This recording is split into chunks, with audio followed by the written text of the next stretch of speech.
Hey everybody, Sam back once again, and yes, I did a video based on the quality issues of my Galaxy S6 Edge. Well, it's back, and I figured to give you an update as to, how well they fixed it. Yeah, let's roll the intro. So, as you can probably tell, there's a bit of humour there in terms of how well they fixed my phone. So, as you know, I did a video based upon the phone that the accelerometer in the phone, where you turn your phone sideways. Let's say you're watching a video this way and you want to turn it sideways, it goes full screen, etc. You take a picture this way, your picture's in this way. It was broken. So I took it to the Samsung store. They told me it's going to take 10 to 14 days. 14 days being the maximum. It will not be more than 14 days, Mr. Pullen, is what the guy said in store. I guarantee it will not be more than 14 days. It's never been more than 14 days. Okay. Took his word for it. Figured, okay, 2 weeks. I shouldn't have to wait 2 weeks. My phone's just over 3 weeks old, but I'll do it. Just fix my phone and give me it back. So it came back, and let's see if it's fixed. So let's go into the camera, and as with regards to the icons, turn it sideways. Hey, it's fixed. That's awesome. So they did what they were supposed to do. The phone's come back. It's got that problem fixed. But here's the problem. You're thinking, what? There's a problem? Yes. 3 problems. The phone went in with a busted accelerometer, which wasn't even broken from my understanding. It was a software glitch, which apparently is now being fixed on all the phones. So all they had to do was update the software and give me the phone back. They didn't do that. They took 19 days. 19 days. They had my phone almost as long as I have.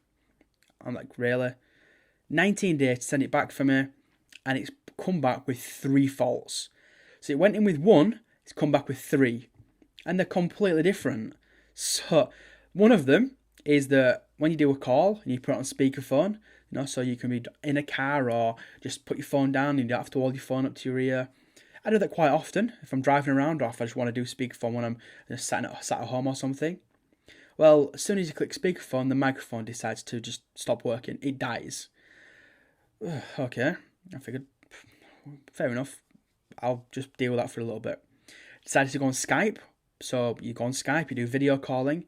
Because it puts the phone into speakerphone mode, the microphone dies. So again, I can't do any kind of video Skype or any kind of video chats on any application because the microphone decides to just stop working when it goes to speakerphone. I figured, okay, I can fix that. I'll use my headphones. I'll put my headphones in, I'll use my headset. The headphone port doesn't bloody work. So not only can't I talk it on speakerphone, to rectify that problem until I can get the phone fixed again, the headphone port's also broke. So I can't listen to music, I can't talk to somebody on the phone via a headset. So that's 2 major faults. The third fault, just random, I kind of happily just kind of came across it, is when you got your home button, sorry, your back button, and your multitasking button. So as you can probably hopefully just see, you're meant to have some lights that light up there when as you click the buttons. Yay, guess what? Mine don't bloody work. Really? So the phone went in with 1 fault, which was apparently a software fault, which Tank Girl on Twitter has confirmed it is a software issue, not a hardware issue. They had the phone for 19 days. 19 days. To send it back with 3 faults. So clearly, they didn't even check to see if it was working before they sent it back to me. Now, they're 3 faults with regards to the use of using the phone. The phone's also come back with some slight kind of many defects on the phone as well. So I can hopefully try and show you. It's hard to show you on camera, but you should hopefully be able to see it. Can you see in this corner just about there? You can just see it up there. You see the difference in colour? If I get it to focus. There we go. So you can just see it. So you can see it's like a little bit of it's like a brownie kind of black kind of colour. It was some kind of rubber that was sticking out the back of the phone, which I managed to kind of just pull off a little bit, but it's left like a bit of residue there. And you can probably see just the top here. Can you see how uneven the top part is here? So the panel's been taken off, and it's clearly not being put back onto the standard you would expect for a £750 bloody phone. And you go to the bottom, and again, in this corner, you can kind of see it's not perfect. The other corner is not perfect, but it's a little bit better. But look here, again, it's kind of raised at the left-hand side, but this side's okay here. So it looks okay here, gets to here, it's raised. And as you go all the way up it, it's just not being sealed correctly. So the phone went in with a software fault. Apparently, it looks like it was a software fault. They waited 9 days for the hardware to be delivered because they thought it was a hardware fault. They clearly don't have a clue what they're doing with regards to their own bloody phones. They could have just flashed it within the latest software, from my understanding. Again, I'm going on words from Tank Girl on Twitter, which when you go check Tank Girl out, you can there. And yeah, so it took them 19 days to break the phone. Sent it in with one fault.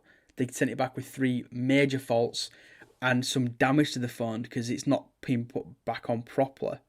Which, I'm sorry, I'm just not happy with it. It frustrates me. So I've got a video. My next video is going to be the whole customer experience of Samsung because it's gone from bad to worse. You're thinking this is already pretty dire. It's already pretty pathetic as it is at the moment. And I agree. It's appalling. It shouldn't be broken. It should go in, be fixed within the 14 days I was guaranteed, not 19 days. So it took 19 days to send it back with 3 faults when it went in with 1.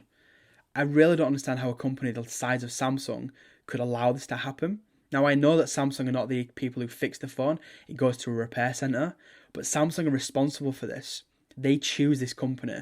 They clearly think that they have the skills and the capability to fix the phone. They don't. And when you tell Samsung about this, their answer, send it back in again. I'm not even shitting you. And that's going to be my next video in terms of the experience and the way that Samsung treat their customers. They've lost me as a customer. I will no longer be buying a Samsung product going forward. If I get a Samsung product to review as a review device, I will still review the devices. But until Samsung decide that they can get their ass into gear and fix the phones and have them how they should be working out of the box and not break within a couple of weeks and then say, oh yeah, send it to us, we'll fix it, but send it back broken, I will no longer be buying a Samsung product. So yeah. Some people go, oh, you're a Samsung hater. Everyone knows I've loved Samsung phones for the past 4 years. They've now lost me as a customer. They've lost me. I would say I'm a loyal customer. I'm no longer being loyal to a company that has just got stupid tactics with regards to the customer service and shoddy workmanship of the phones. So yeah. Once they finally have fixed it, I have to send it in again. Yes, they're going to have my phone longer than I am. And they're going to apparently fix it again for me. Which they've not even fixed it, they broke it. So yeah, I have no faith in the company anymore. So once it's done that, I'm going to sell it. And I'm going to be using an iPhone for my main phone. So yeah, screw that. I'm sorry, there's nothing else out there right now. Maybe I'm going to try an LG G4. We will see about that. But apart from that, I'm not going to be going Samsung until they can get their ass into gear. Until that happens, see you later Samsung. It's just not going to happen anymore. But I'll still make some videos on the Galaxy S6 Edge before I get rid of it, because I've promised certain people certain videos. And then I'll be moving on and I'll be doing other videos on other products. But Samsung probably won't be featured as much as they have been heavily in the past. So yeah. Sorry about that, but it's Samsung. You suck, and your customer service is absolutely pathetic. Anyway, well, that has been my experience with the Samsung Galaxy S6 Edge in terms of having it fixed, quote unquote, fixed, come back even more broken than it went in. Go figure. Anyway, people, thank you for watching. If you've got any questions you know what to do by now, you can hit me up down below. Don't forget to follow me on Twitter, @samjpullen. If you are new to the channel, please do hit subscribe. It is very much appreciated, and it's free. Go on. You know you want to. Anyway, I'm going to get off. And again, thank you for watching. I do appreciate it. And you'll see me in my next video. Cheers, everyone.